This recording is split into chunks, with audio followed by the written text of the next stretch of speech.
10, 9, 8, 7, 6, 5, 4, 3, 2.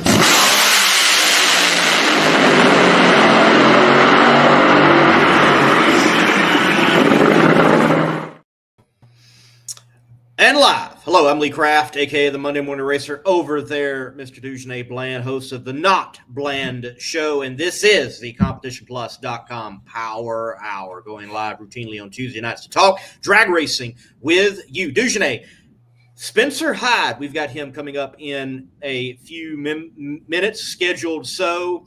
And around this young man in the world of drag racing, big news dropped right before the excitement of PRI. Yeah, man. That was a huge, huge deal. I don't think anybody saw that coming at all. I think we kind of heard some rumblings of what might happen with Jim Head and the shuffling of drivers. But for his name to come up, I thought it was pretty cool. And I think he's going to do quite well. He's shown that he's got the ability and the skill to be able to drive. I mean, if you can drive a Pro Mod and you can jump from there to a Top Fuel dragster, I think you're going to be okay in a funny car. And I think he's jumping in one of the best cars that are out there right now. Super consistent last year. They were in the hunt, and man, it's going to be a great seat to jump in there. It certainly is. They were competitive with Blake Alexander at the wheel. And Jim Head, no stranger to winning, no stranger to a championship at least, and a man that is innovative and a tinkerer and has been a presence to be reckoned with in NHRA drag racing for a very long time, no matter what class that he was in. At one time, he did campaign a Top Fuel dragster. Even outside of the funny car ranks. So Jim knows what he's doing. The team knows what they are doing. And with Spencer Hyde coming on board, quite the interesting announcement, because we get the announcements from Blake that he's moving on. It's like, okay, where's he going? And then I feel like almost out of left field, unless you heard any rumblings, what? Chad Green's going to a 2-car operation with Hunter going to pilot a funny car on occasion, which is fascinating to me because he's got his Top Fuel license and he's been looking to try to hop into a Top Fuel car. And I think, wow, well, Dad, let me just license in a funny car. You got a couple of spare chassis over there. Let me hop into those. That makes sense. But it also makes sense. Have that car out there. It's running. It's capable. It's going to get in the show. It's going to run. It's going to run well. And someone like Blake Alexander is certainly going to deliver that. And then I'm not saying he's incapable, but I did not have Spencer Hyde on my bingo card for filling the Jim Head racing seat. So fascinating move for sure in the world of drag racing. Can't wait to talk to Spencer. We don't have him in the green room quite yet, so we're waiting on him. When we do get him, we'll take that time and get it to switched over to him, and we'll talk to Spencer. And actually right now I've got to work out some technical difficulties, but PRI, we just wrapped up with it. Other big announcements that we are going to take the time to cover and discuss. As far as the NHRA, before we get Spencer on, Dugenay, what announcement ranks up there the biggest for you? The biggest for me was the Peach State Showcase Showdown that will be at South Georgia Motorsports Park in October. Kind of what we had hoped, and I think this is just a pilot to try and get the whole thing started. I think this can turn into some match racing, but that's pretty awesome, man. And for South Georgia to be the pilot for this, I think they're a great facility. They're being run by a really good team of people right now. And, this is good for, everybody thinks of, South Georgia here in the Valdosta area, and we're close to Gainesville, but, not everybody can make that trip. Not everybody can make that day trip. Not everybody can take their family on that day trip and afford that. This is something that's right here in their backyard, and give them a little bit of a taste and give some of the people who live in the rural areas here in South Georgia a little bit of taste of nitro and the Pro Stock and Pro Stock motorcycles. I think it's going to be a really cool event, and I can't wait to get to that and see how this whole thing turns out.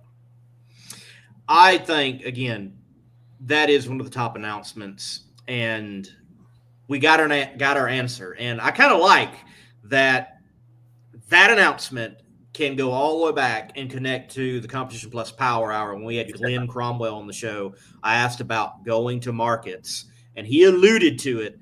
And sure enough, we got it. And I really like the scenario that the NHRA is putting forward. It could be in some way going back to a tried and true method for drag racing, revolutionary for the NHRA. Dave W., he in the comment section mentions the 4-wide countdown. I think we need to dive into that one in depth because, look, there is so much visceral around the 4-wides, period. And a lot of folks, they hear that announcement and the comment sections have lit up with a negative light for sure about it. But there is, method to the madness, I believe, for the NHRA making this move. Well, we got Spencer Hyde in the green room. It always helps when you have the link to enter. So we finally got that to him, and we will take the time and transition and get him on and talk to who will be the newest NHRA funny car driver up at the professional ranks of the Mission Foods Drag Racing Series. Weldon High Performance is bringing you CompetitionPlus.com Power Hour right now, live. They are pumping the show up.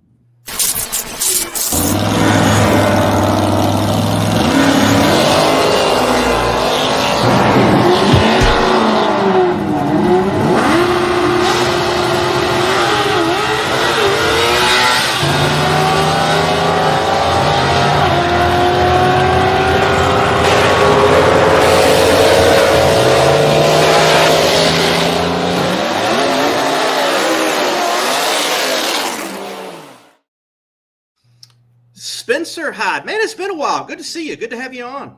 What's going on, guys? Oh, it is a good Tuesday night, good night to talk about drag racing. So much is happening in the world of drag racing. Look, Spencer, before we move forward, I want to take the time and just showcase that, this. Oh, Cop Louie. You realize that's going to happen in front of you now. And kablooey. Yeah, let's cross that. This thing is a flaming mess as it heads through the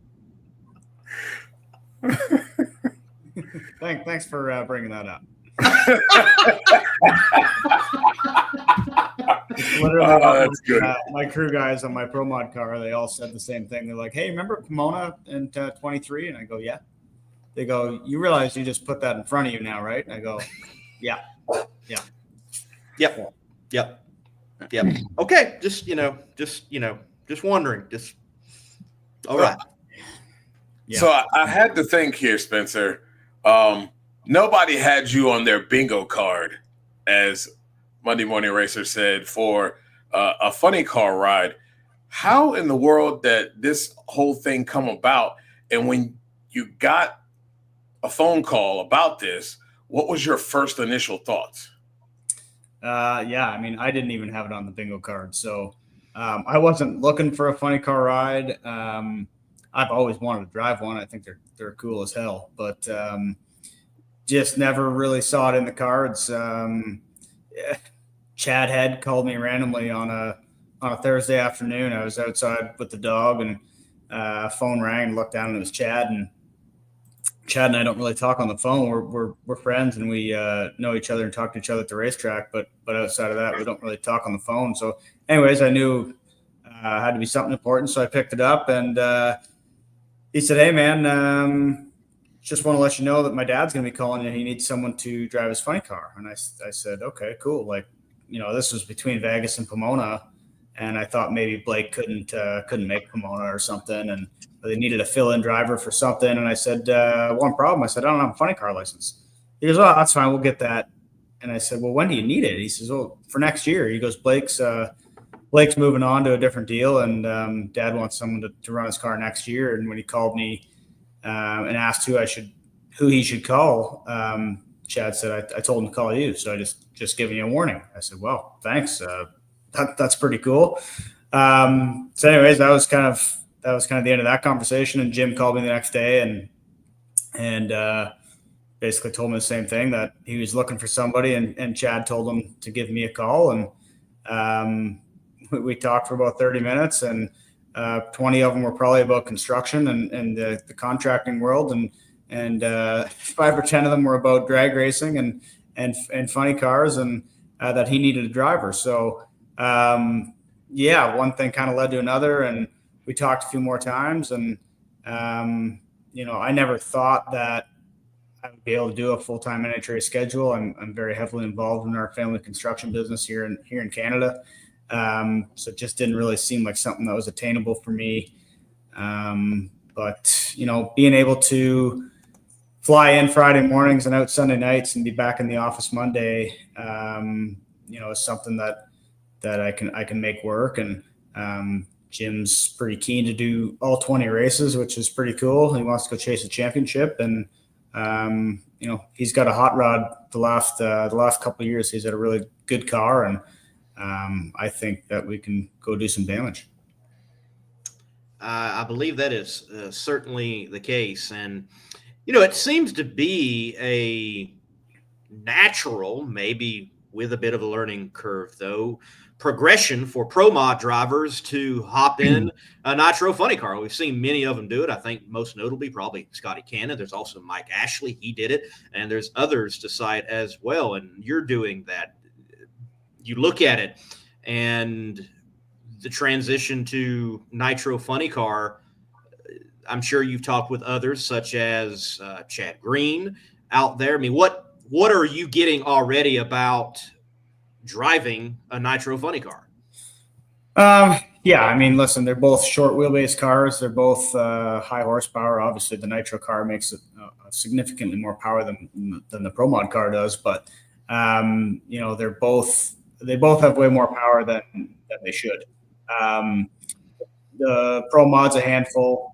They're unpredictable. You kind of got to drive by the seat of your pants. And from what I understand, funny car is very much the same. Obviously, they go a lot faster, but the principle is the same. Now, I've driven a top fuel car, Peyton's car, a few times, and I'm used to I know what the acceleration is going to feel like. I know what it's going to feel like at clutch lockup. I know what it's going to feel like when it puts out holes. So I think the combination of making a whole bunch of runs in a pretty good pro mod and a handful of runs in Peyton's top fuel car, I think it would be I don't want to say an easy transition, but I think having both experience in both those is going to help significantly in the transition into a funny car. So yeah, I guess we'll find out here in a couple of months. When's the plans to jump in and get licensed?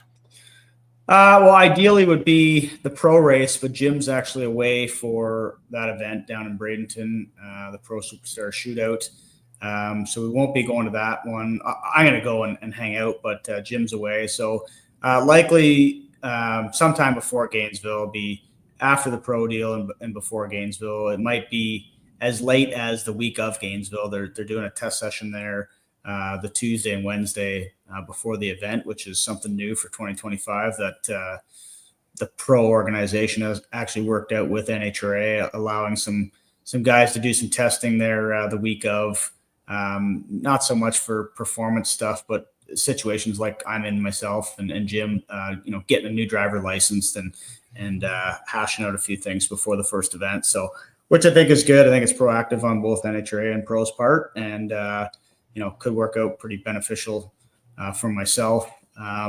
Jim has tossed around the idea of possibly doing some testing earlier, but we're just kind of looking to see what's available and hashing out those details now. So I'm going to head down to Jim's shop just after the end of the new year here and get fitted in the car and get a seat poured and make sure I can reach everything and everything's where I want it to be. And I'm excited to meet his guys and his crew. And I spent a day with Jim here a couple of weeks ago, and he came up here to Canada and toured my shop, and then went for dinner with myself and my dad. And we had a great visit. I was with him for about 8.5 hours, and we had a ton of stuff in common, and just a really good guy. So I'm excited to meet the rest of his team.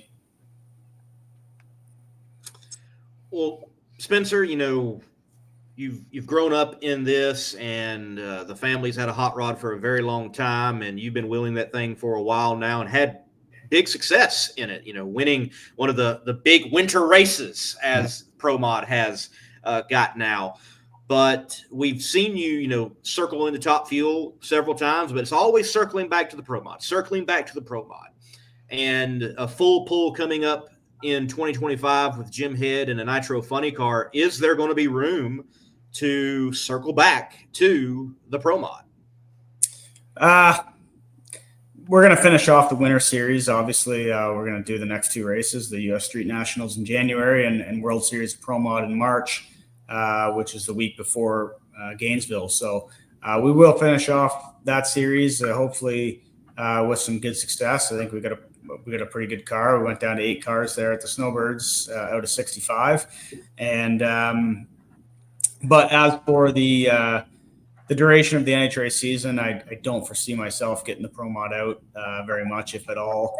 I would like to try and do something maybe locally. I haven't ran the Pro Mod up in Canada in the last couple of years. I would love to be able to go to one of our local tracks and put a little group of guys together and go make some runs, and more so for some local sponsors and fans and stuff that we've let down the past couple of years by not running up here. But as for, chasing the PDRA stuff, unfortunately, I won't be able to do that, with this new NHRA deal with Jim. And but I think it's a stepping stone. It's a new experience. It's something that I've always wanted to do. I just never thought it would come to fruition, and it has. So I'm going to take the opportunity and run with it. Obviously, my guys are a little bummed out, but at the same time, they're all volunteer crew guys that take time away from work and their families to go Pro Mod racing with me. And I think that as much as they're bummed out about not going Pro Mod racing as much, they're probably looking forward to spending a little more time with their families and using their holidays from work on actual holidays instead of going and busting knuckles for me.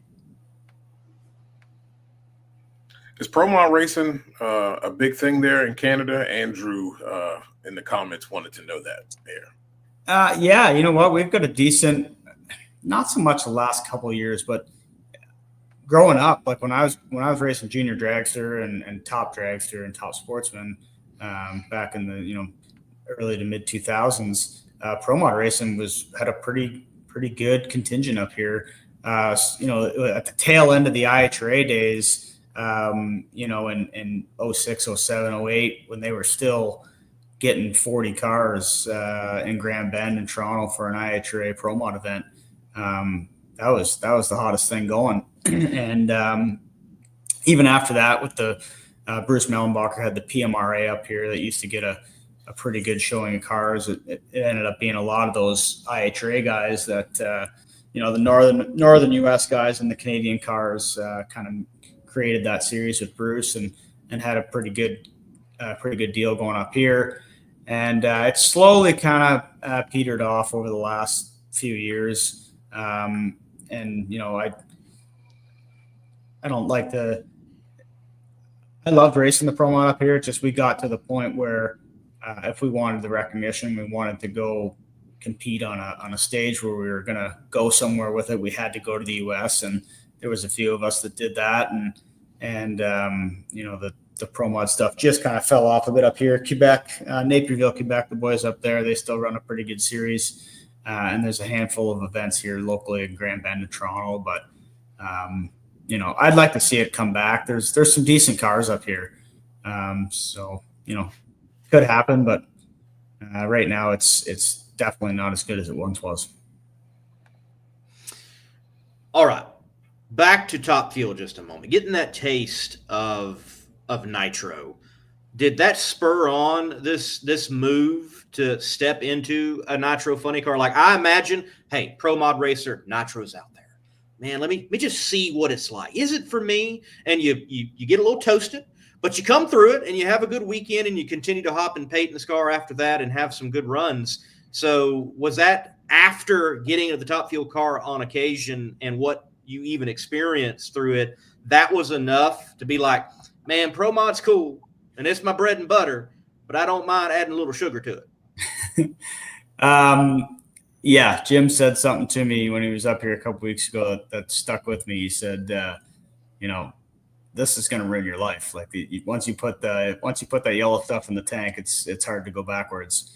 And actually, I think he said it's impossible to go backwards. But I do love pro mod racing. That's always been what I want to do. When I grew up watching the guys up here, like the Bruce Bolins and Jeff Roths and Carl Spearings and stuff, some local Canadian pro mod guys that Raymond Camiso. I wanted to be like those guys, and I got to the point where I was racing with those guys and against those guys, and started beating those guys, and that's really where my passion in drag racing was. I also always wanted to drive a Top Fuel car because that was the fastest thing on the planet. So happened to get an opportunity with the Paytons to license in the car and make a few runs, and they let me do some match races. Todd and I, the Paytons have 2 cars, so we did some match races locally, and they were trying to get the needle in there and get me hooked and get me to do a bunch of races. And I wanted to. I was trying to find funding to do it, and just couldn't quite put it together. It's a hard gig if anybody's tried it. Going nitro racing was something I had aspired to do. But again, being involved in the family business, I never thought it would be, possible to do on a full-time schedule or go chase a championship or something like that. So really, I'll be honest, until Jim called, it wasn't really in the cards, and I wasn't looking to put anything together more than, maybe do half a dozen races with the Paytons, which would have been great and would have allowed me to still race my pro mod and stuff like that. But when this deal came up, it was one of those things where I just knew it was something that wasn't probably going to ever come up again. And if I didn't take it now, I'd kick myself in the ass later. So, talked it over with mom and dad, and dad basically said, hey, as long as you're in the office Monday morning, I don't care. You go do this thing. This is what you want to do. And so we're going to go try and do it. So I don't know how long it'll last. I hope it goes well, and I hope we can make it last a while. So far, Jim and I have clicked and hit it off, and I think he's a really great dude. We have a lot in common, especially in outside of racing in the construction world. I'm looking forward to building this relationship and keeping it together for a while.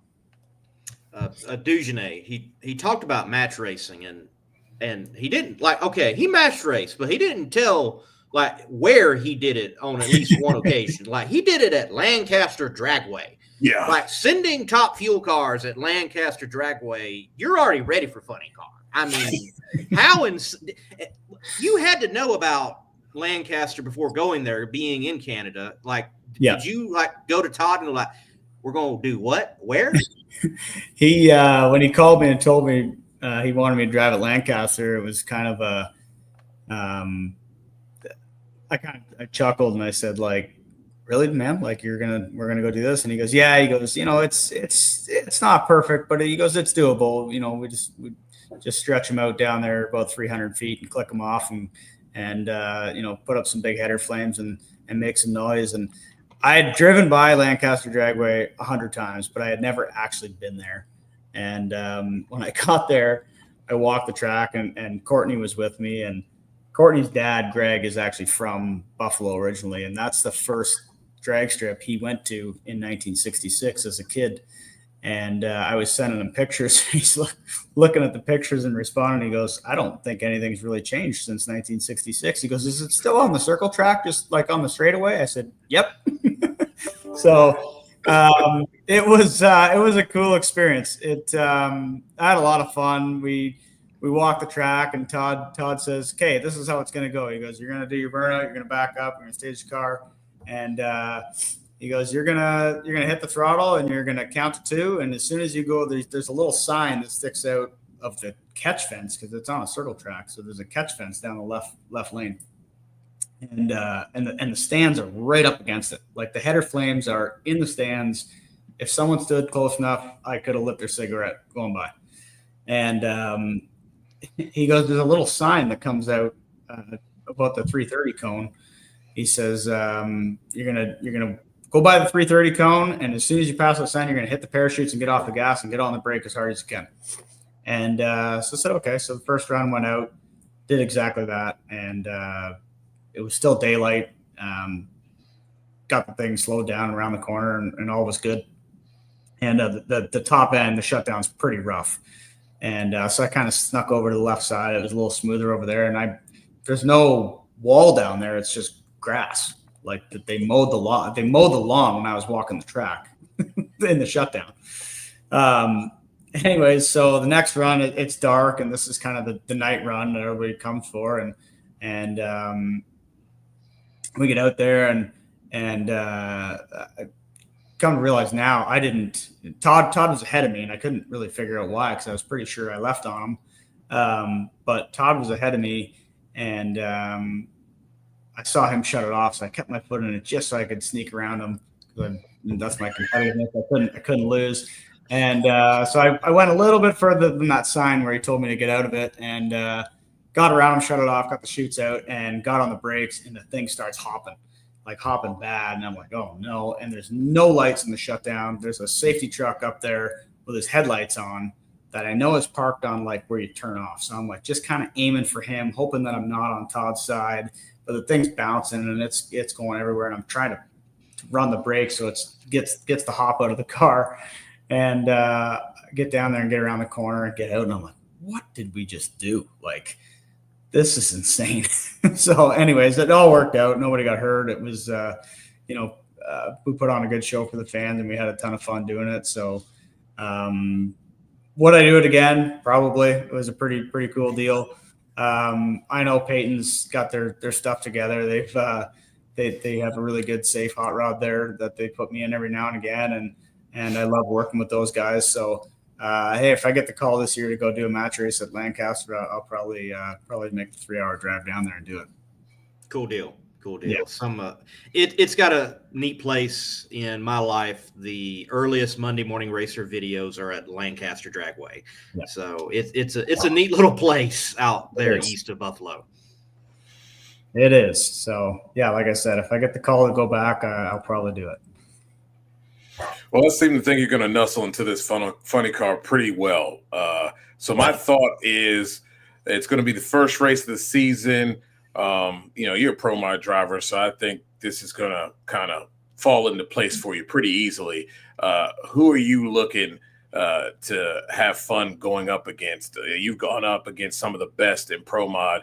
I think that has you pretty primed and ready to be able to get up on the wheel, so to speak. Who are you looking forward to getting up beside and tattooing on the tree? Probably Ron Capps. Not so much to tattoo him on the tree, but he's been my funny car hero, drag racing hero for the last 15 years. I had a Napa sponsorship from junior dragster right up till early days in pro mod up till 2019, and so I had a connection with Ron. He came up here about 15 years ago to a Napa a trade show up here, and I got to meet him and go for dinner with him and hang out. And ever since then, anytime I'd go to an NHRA race, I'd get tickets through Napa, and I'd go see Ron, and he'd let me, come in the trailer and hang out. hang out by the car and stuff. And this year I spent quite a bit of time in NHRA with Elite and Erica and Courtney and that whole gang. And I'd always go over and see Ron, and he always made time to talk to me and whatnot. So he's been my drag racing hero for, like I said, 15 years. So I can't wait to get in a car and line up beside him and stomp on that loud pedal and run down beside Ron. I think that's going to be a pretty cool experience. Obviously, if John was ever to get back in a car, lining up beside John Force would be, the ultimate check on the bucket list. But, we got to wait and see what the future holds for that. Want to echo several of the questions that are out there, and they all relate to one thing. Can we expect future partners involved in this program? Like, is there a particular Canadian bacon brand that might be on the side of the car, or maybe some pizza company that does Hawaiian pizza, which is actually Canadian somehow, and you're going to sport that? I mean, what's going to be going on for your program, or is it for a while, no matter what, out of Jim Head's money, send it? Yeah, fortunately, Jim's in a pretty good situation. He wants to go nitro racing no matter what. He's done that on his own dime for the last number of years. We are actively looking for sponsors. Obviously, the goal here would to be able to get the car and the team fully funded at some point, so Jim doesn't have to spend his own money. We're going to bring a little bit to the table. Myself and my mom and dad in the family business. There will be a Hyde Construction logo on the side of the car, but right now we don't have any major sponsorship lined up. We do have Redline Oil, and Mark Beatty has told me that he's gonna stay on board with me through the Pro Mod stuff. We ran the Redline Oil deal this past 2024, and have created a really good relationship with Mark and the Team Redline Oil guys. And he said he's going to step up and help us out this year with the funny car in 2025, which is really exciting. Happy to be able to carry on that partnership. But, aside from that, we're just, we're looking, we're going to go out hunting for some money, and it's not an easy deal. I told Jim, the first time I talked to him on the phone, I said, I'm not going to be your typical driver that's out there Monday to Thursday chasing sponsorship. I said, I'm a contractor. I'm going back to work. I got a business to run. This is a hobby for me.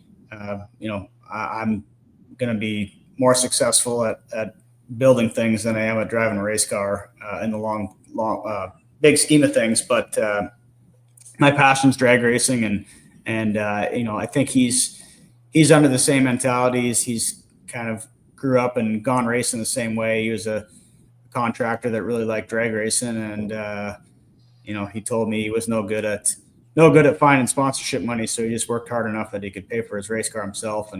And we have a little bit of that same mentality. But in saying that, I would also love to be able to find the right brand and a right company to partner up with and market it the right way, and hopefully give value on both sides. Man, how good is Redline Oil doing? Mark is spreading that Redline Oil money out everywhere. He's even on the show here on CompetitionPlus.com, and appreciate all you do, Mark. Mark Beatty is one of the coolest dudes I've ever met. He actually reached out to me for that Redline thing, and I was kind of humbled just to get a text asking if I had an oil deal, and he was right on board right away. And he's one of those guys. I'll tell you a quick story. He was at the Norwalk PDRA race, and we backfired the supercharger pretty bad on Q4 trying to get in. We were struggling, and I told Mark, I said, just mean that thing up, so get it down there and mean it up out the back so we get in. It blew the blower off the thing, and we're in the pits fixing it, and Mark comes over, and he just dove right in. Like, he just grabbed tools and started cleaning my intake manifold and scraping off silicone and redoing wires and whatnot. He was just jumped in like he was one of the crew guys, and I'm sitting back looking, and I'm like, this is pretty damn awesome. I got my oil sponsors over here getting his hands dirty, just helping because he knows we're thrashing. And ever since then, I've had a huge amount of respect for Mark, and he's spreading the wealth throughout the sport, which is so good to see, and helping so many teams that need help. And can't say enough about that guy. That is a cool sponsor for Yeah. sure. Well, Spencer, look, we hope you find those partners, but either way, we know you're going to have a good competitive time at the track with your driving prowess and Jim Head's ability and tinkering know-how, as he is known for. So we look forward to seeing you there at Gainesville and competing at the highest level in a Nitro Funny Car. Thanks for the time, man. Thank you, guys. Thanks for having me on. And if I don't see you, have a great Christmas and Happy New Year. Yes, sir. Yes, sir. Merry Christmas and Happy New Year. Good night. Thank you. See ya. Spencer Hyde, cool character for sure, and getting a shot at the Nitro Funny Car ranks in the NHRA, that is certainly going to be interesting to watch, and doing it with one of the more fascinating characters in NHRA drag racing with Jim Head's ride. That is going to be one to keep your eye out on for sure. Well, Mark, Betty, thank you for all you do. And you support competitionplus.com as well. Thank you for what you're doing in the sport. Thank you for what you're doing right here. And it's good stuff. I keep hearing that by everyone who uses it. If they've ever used it, they do not go back. Red Line Oil. Reliability to drive thousands of miles. Confidence for those who fly high. Redline oil products give you the power to crush the competition and a track record of being the best. Redline oil products. You push it to the limit, we'll protect it. Dugenay, 4 wide. In the fall, in the countdown. Yeah. With all the stakes. This makes it very interesting. And I think with doing this is something that you don't have to manufacture drama. This is going to bring drama right out of the gate. I have to say from the beginning, when I first heard it, I was like, I don't know if we need to have a 4-wide race in the countdown. But I mean, dude, you got 4 lanes. Let's use all 4 lanes when we go to the racetrack. And in the countdown, it's going to add another dynamic. I'm a little interested to see if they throw anything in there as far as points wise. But I think it's a good deal. People complain about everything, and that's just the bottom line. And they're going to complain about things. But at the same time, I think you kind of got to scale that back a little bit. Everybody's crying for the NHRA to do something different. You know what I mean? And they're not laying there dead when you poking them with the stick, asking them to do something. They did something. Right. Yeah. So, I mean, every decision made doesn't always work out to be the best. But I think inside the countdown, with the drama we had this year, you add this into it now. Some of these, maybe funny cars different. if Proc goes out round 1 in a 4-ride race, things get a little interesting. Maybe Jack has an opportunity. It really does add a whole nother deal, and it can change things so quickly if you're not on your P's and Q's. That's from qualifying to finishing the race. So I'm really looking forward to it. You think we always see the competitive nature ramp up in the countdown. Well, this is going to be absolutely and utterly nuts in a 4-wide race. The level of competitiveness there, which means when you do it the first time, when you get 2 opportunities to do it before you have to do it a 3rd time, you best be keen and polished and not playing around, because there's no room for mistakes. You better know where your tree is, better know what bulbs you're supposed to be looking at, and get it together, because there can't be any room for mistakes. You got 2 times to polish it before you get to the countdown. So I'm excited. I'm really excited about this. When I think about it, it is a situation where you want the people in the stands to have the best show. You want the professionals challenged, and you want the opportunity to present the sport through story out of such an event to new individuals that may not have seen the sport. Now,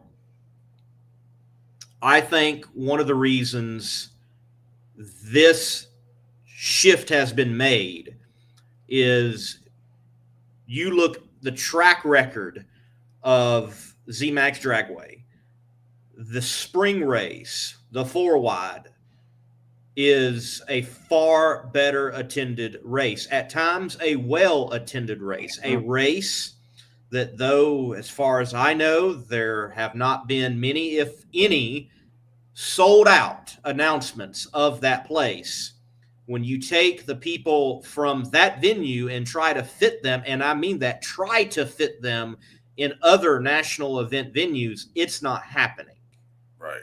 But the fall race, I can remember back, 15 years ago, going to the fall race, it was just not as well attended. And since being a part of the sport just now 5-6 years ago, going to the fall race, you look at it from the spring and it is just not as well attended. So I think, one, this is, let's use the facility to its fullest, not just 2, but 4 lanes. And let's see if this is going to bring people into the stands, because the spring is so well attended. I understand. You look at the comments online. So many people online do not like this move. And I wonder, everyone that comments negatively on 4-wide, have they been? Because I used to think it was a silly notion until I did attend a 4-wide race. And I'm like, oh, it's kind of cool. Do I want NHRA drag racing to be solely 4-wide? No. But I can see its place in the sport. Not to mention, as a photographer, when they all line up and they actually are in that one shot, it's one of the coolest shots you can get in drag racing, in my opinion. It is such a cool shot. But I think this is an attempt. Let's see what we can do at this facility this time of the year and get butts in the seats at ZMAX in the countdown, and, well, put on a show and make money. Yeah. Now, as far as the professionals, well, I don't want to hear complaints. You're professionals. You should be able to take the challenging conditions. Yeah. When I hear, for example, NASCAR Cup drivers, they go to Darlington and they complain about going to that old track that's shaped weird and, driving around there and can't wait to leave and go to something like, Kansas or whatever type of cookie cutter track. Yeah, just shut up. Suck it up, professional. Exactly. Are you a professional race car driver or not?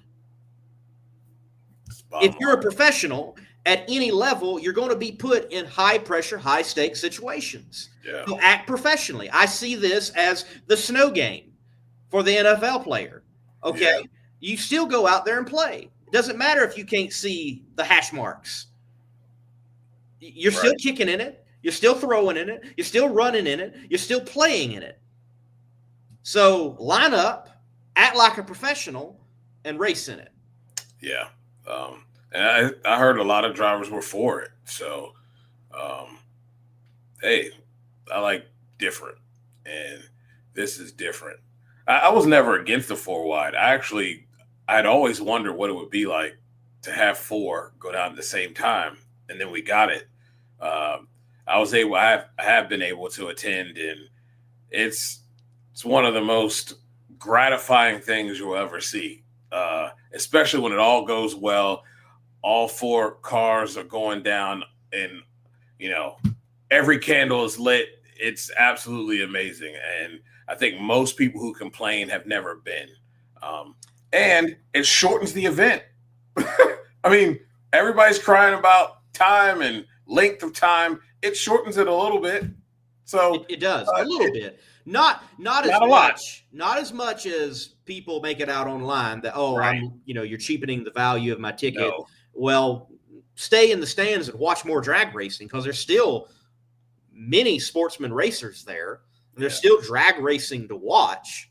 Yep. So that's not the case. You're not losing that much of a show, but you're getting the excitement of Nitro times 4 with 4 cars out there. So, and the other professional ranks as well. This is going to be an interesting experiment.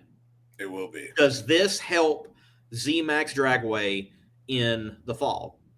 And I think it's something that's got to be done over like 3 or 4 years, and you've got to commit to it. And I will say, if it doesn't work, then you learn something about the nature of the fandom of NHRA with 4 wide, and you learn something about the nature of the market that is Western North Carolina on the I-85 corridor in Concord, North Carolina, and what needs to be done to utilize that facility to the max.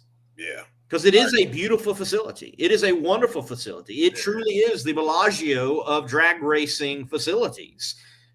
But as grand as it is, if the spring race is the only well-attended race and the fall race cannot be well-attended, you have to ask about its place in the sport of having 2 dates. Right. And now that's exactly what I was getting ready to get to. So then if this does not help, now you have to throw in another new track to help ZMAX to make it, financially okay for them, and get another well-attended event at another track inside the countdown. So, I think it's a 2-edged sword here, and we'll see how it all pans out. But I applaud them for throwing this in there and trying this out. I think this is going to make very, very high stakes for the countdown. I agree. For the countdown, it's not only for the countdown. I think it's high stakes for NHRA and ZMAX. Yeah. This is a calculated move, and I'm sure internally it's not just a countdown move. It is, we got to do something for the fall race. Yeah. To generate excitement. And this may be it, but I think there's more to that market, that time of the year, that is still drawing from that race, even if it is a 4-wide race. You've got traditional dates that are decades long, well over the ZMAX date for the fall, that tie back to the oval track. And you have college football firing up. You have local high school football firing up. I mean, there's a lot of events happening and things happening. Maybe this is it to bring enough interest to ZMAX the fall. Also, though, let's say it's not that well attended. Let's say it stays as it is right now, even with the 2-wide configuration. If somehow it sells better on TV, that may be the win they're looking for. Right. Got to look at it from both angles on that. Mm-hmm. Yeah, definitely. If you can win in one of those boxes, it's a win. So if you win in both of those boxes, boy, you've hit it out of the park. So definitely would be a win if they could do that on either side. Overall, as you mentioned, Dugenais, we had at least 2 that I'm thinking of right now in this moment, announcements from the NHRA at the Performance Racing Industry Trade Show of them realizing we have got to move forward with some differences in our portfolio. Yeah. Yep. I don't know. how many times, whether it's this show or Between the Slicks, I have said they need to change the model of the national event. They need to go to other markets. They need to do some match racing. What about trying pro stock only, pro mod only type of national event and see how that might hit? And we're going to get a test with this South Georgia Motorsports Park Peach State shootout. We're going to see, or showcase rather, we're going to see if this is something that can work, can be successful. I think it will be, frankly, as long as weather doesn't get in the way. Right. But it's something that then can go on and be at a Tulsa Motorsports Park. It can be at possibly a Firebird. And when I say Firebird, I'm not referring to the one down there in Arizona. I'm referring to the one up there in Idaho. Maybe it goes back to Bakersfield even. Yeah. And takes that caliber of drag racing with a show there at Famoso Drag Strip. So, yeah, I hope it is successful. I think it will be a success, and it opens up the possibility. I think of Rockingham. It would be great for Rockingham. There's so many places that it could go and it could fit in, and people could experience the stars and cars of NHRA drag racing that do tour nationally, but yet that national tour has of it in and of itself grown larger than that facility. Yeah, I like that. I think it's going to work out well. There's a lot of people that, just don't have the ability to travel, buy tickets, do hotel. It's big. That's a big deal. It's a lot these days. And if it can be in their backyard and they get a little taste of it, I think you draw out there. And I think we're starting to see, like we talk about, it's little increments, but they are making changes and moving forward. And, maybe here we'll start getting close to the fact that we can start changing the way the national event is held and making modifications to that. To better with time and with the use of those who are there at the event, because given weather or a incident on the track, someone's getting snubbed and it's not the pros. So, I think we're moving forward in a really good direction. And again, they're listening. And it was clear that they're listening. We had Glenn on here, and it's clear that they hear you. And it's slow. Yeah, it's slow, but changes are being made. And I think that has to be something that's looked at as positive for the sport, for the fans, and, something to be excited about. Yes. Maybe one day it's a one-day package somewhere where it's even easier on teams and fans, and it is a situation where I think this can be fitted to many different places. I think No Problem Raceway. That's another one I didn't mention. Let me tell you, the fans in Louisiana, they are clamoring. Like when they had Funny Car Chaos, man, they were all about it. And now Funny Car Chaos is not going to be running at State Capitol Raceway. I see it all the time with Funny Car Chaos on the social media feeds. Man, why did you leave Louisiana? When are you coming back? And they want Nitro in Louisiana. And No Problem Raceway is, in my opinion, at this point in this time, the nicest facility in the state of Louisiana for drag racing, and Nelson Hoyas certainly wants a national event.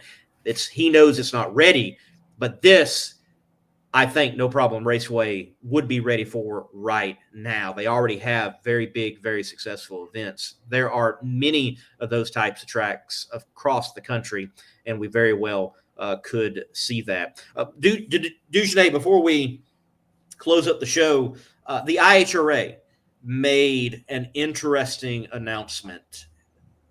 Several interesting announcements made leading up to PRI and then at PRI. Most notably, Kenny Nolan, who has plenty of experience in drag racing promoting. For some, you mentioned Kenny, and it is almost uttering a foul word out of your mouth. To others, he is a valued promoter that is skilled and knowledgeable, and he's a man that can get the job done. It's very polarizing. And Kenny's got a great shot to do some redeeming and take the IHRA forward and redeem IHRA and redeem even himself. And I hope that is the case. But at PRI, it's announced that we're going to get a return of the Nitro Jam brand. I like that. I'll say this about IHRA as I do about the UFL. The IHRA is needed. Competition is needed. I'm not saying that they are on the same level as. It's just like the same thing. Looking at the UFL and saying, "Oh, well, it's not the NFL." Well, it's not. But spring football is needed. It's another place for those who. There's only so many seats. There's only so many places inside the NHRA. There's only so many seats in the NFL. So it polishes these individuals. They so choose to step up and come to the NHRA, then great. But it gives these guys and girls somewhere to race, somewhere to polish their skills. And it creates competition. When you create competition, it forces the other brand to make moves. AEW versus WWE. Look at the changes, the moves that have been made. They were watching AEW. So, sure, it's not the same. It's not a competition. Obviously, we know that there's not going to be some overtaking. But bringing this back and having this, it gets people's eyes looking. And maybe you see this, what we have in this showcase of speed, it begins to expand a little bit because the IHRA is doing something and doing it well. So I wish them well. I hope that it is absolutely a success and we can start to bring that name back to its prominence where it once was. And it's only going to help the sport of drag racing in the long haul. And maybe it gives some of these other places like the top alcohol division that feels a little bit snubbed by the NHRA, a place that maybe, hey, they could go over and do that in the IHRA and build something there. So this is only good news for the sport of drag racing as a whole. And I'm excited about it because I don't know. I grew up watching IHRAs and, knew Clay from, those days before you ever even stepped foot into the NHRA. It was pretty cool. And Maryland International Raceway actually had one of their races for the season was at MIR. So I'm super excited about this. This is a good step in the right direction, and I hope they have some great success with it. I think PRI for drag racing, and PRI is heavily influenced by drag racing. Certainly, there are many other motorsports there. It's performance racing industry trade show, and you have IndyCar there, NASCAR's there, short track racing, dirt track racing, and off-roading. Drag racing is heavily involved in that show, though. And I think for drag racing overall, it was a successful show. We had big announcements for NHRA, IHRA, and I know WDRA was wheeling and dealing in there. And, I'm going to talk about it in depth on my show, but the Ferris team War Wagon, they made that announcement that they bought the Wilkerson Hartman fuel altered, so they're prepared to do some 300 mile per hour side-by-side match racing of fuel altered. Sounds all good to me. Yep, sounds good to me too. I love it. And like great time in drag racing right now. It is quite the time. So much to go watch and so much to go look at. Fans are going to be in drag racing overload here as we keep moving forward.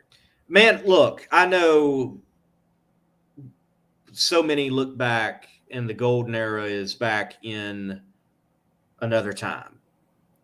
But, man, right now it's pretty darn good.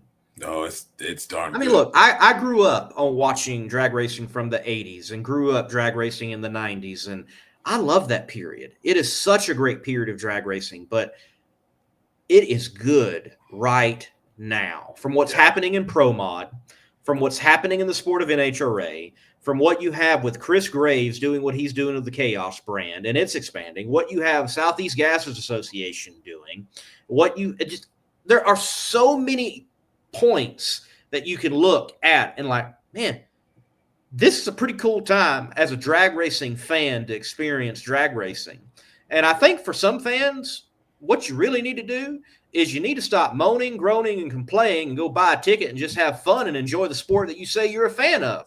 Yeah, I agree. I mean, there's a lot of that goes on, and there's too much good stuff to be worried about the little nuances of things, because at the end of the day, the product is really darn good.